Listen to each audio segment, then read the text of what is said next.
During the summer of 1297, William Wallace, Braveheart, wages a guerrilla war against the occupying English forces.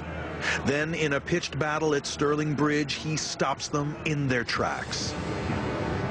It was a great victory for the Scots. Politically, the Scottish government was able to expel the Edwardian administrators, and Scotland, an independent Scotland, seemed in their grasp at that point. The nature of the war has changed. It is no longer about halting the invaders' advance.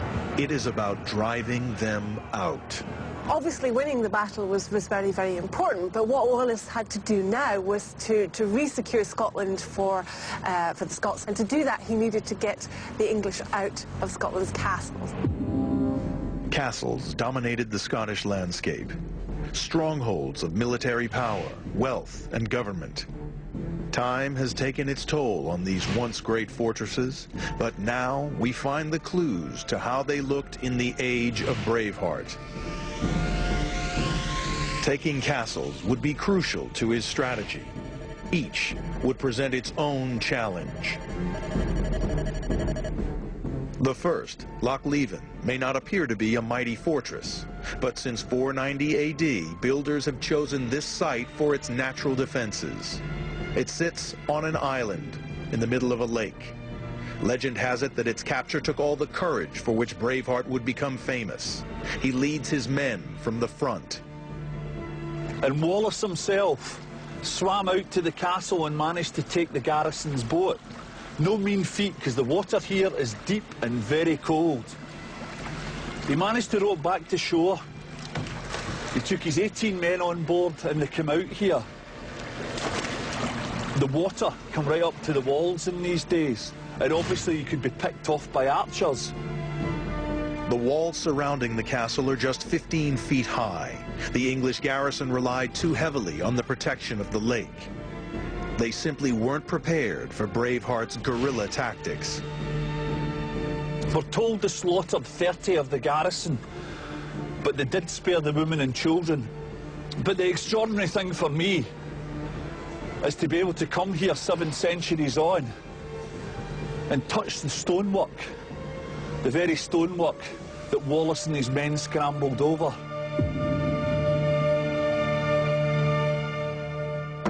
Building this stonework would have presented a huge challenge.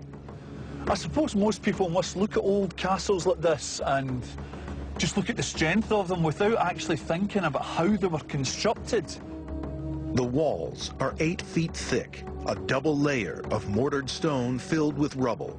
Clearly, a huge weight of rock was transported across the lake, cut to shape, then lifted into place. But all records relating to the castle's construction have been lost, and 7 centuries of Scottish reign have eroded away any physical clues. The mind boggles at just the engineering problems that they've overcome to build somewhere as complex as this. To understand these problems, we need to investigate another castle, the best preserved of Braveheart's time. It's called Bothwell. Bothwell was only half built when the invading English overran it in 1297. But a year later, awesome stone defenses would present Braveheart's army with their greatest challenge. Today, these same defenses provide us with the clues to how Scotland's great castles were built. This is Bothwell Castle, probably the most spectacular 13th century castle ever to be built in Scotland. It was built by William Murray, and it is an absolutely magnificent site.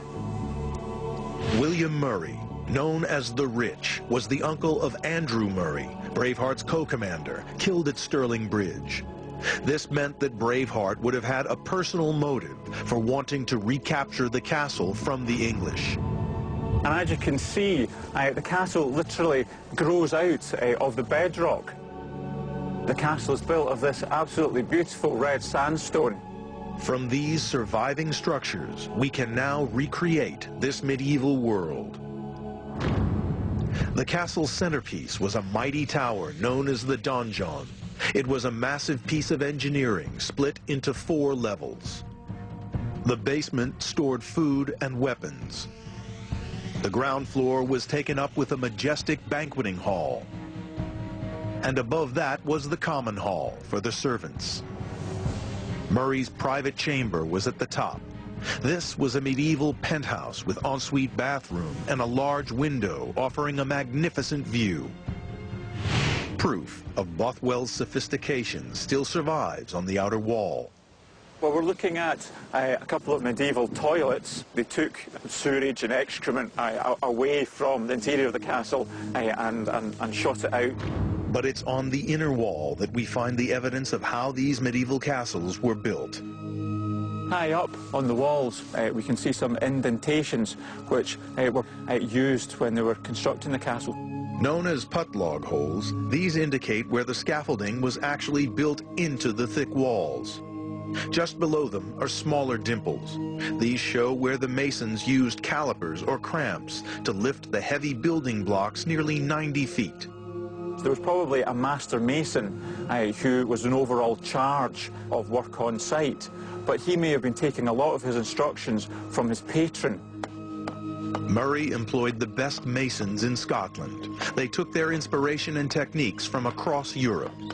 Each mason carved his personal mark into the work that he completed. They built an enormous 60-foot wall, up to 15 feet thick, adorned with arrow slits and topped with defensive battlements. It was intended to withstand bombardments from new siege weapons like the trebuchet. As the wall was completed, the courtyard filled with chapels, kitchens, sleeping halls, and stables. In effect, it was a self-contained, fortified town. When Braveheart came to take it, Bothwell presented a formidable challenge. But we now know that William Murray's dream was to build a fortress even more impressive. Out in front of the castle, we have these grass-covered remains. They look a bit like another part of the castle that was ruined, purposely destroyed. But actually, excavation has shown that they were never completed. And what was intended at this point, this is a massive double-towered gatehouse. Using these foundations, we can bring Murray's dream to life for the first time. This massive pentagonal castle would have covered almost 2 acres. It would have been the most magnificent castle ever built in Scotland, large enough to house a powerful garrison. But Murray didn't survive to complete his vision. He was killed in the first wave of English invasion. Even so, the partially completed Bothwell was so well built that Braveheart's army founders against its mighty defenses. They fall back on the one surefire way of taking a castle: siege. They cut off the supply lines and surround Bothwell and spend 14 long months starving the English out. Bothwell was so important to the war effort that it was won and lost several times over the next few years. Capturing and keeping the castle was such a drain on resources that it became a liability. The Scots were driven to take desperate and extraordinary measures to stop Bothwell being used against them again. We can see here the mighty remains of the great donjon. The Scots did this themselves. They cast down this part of the donjon to deny it to the English, so they could never reoccupy it. But there is one castle more important to Braveheart than all others. Stirling, the symbol of Scotland's independence. Centuries of war have destroyed the original structure, but now we can reveal how it may have looked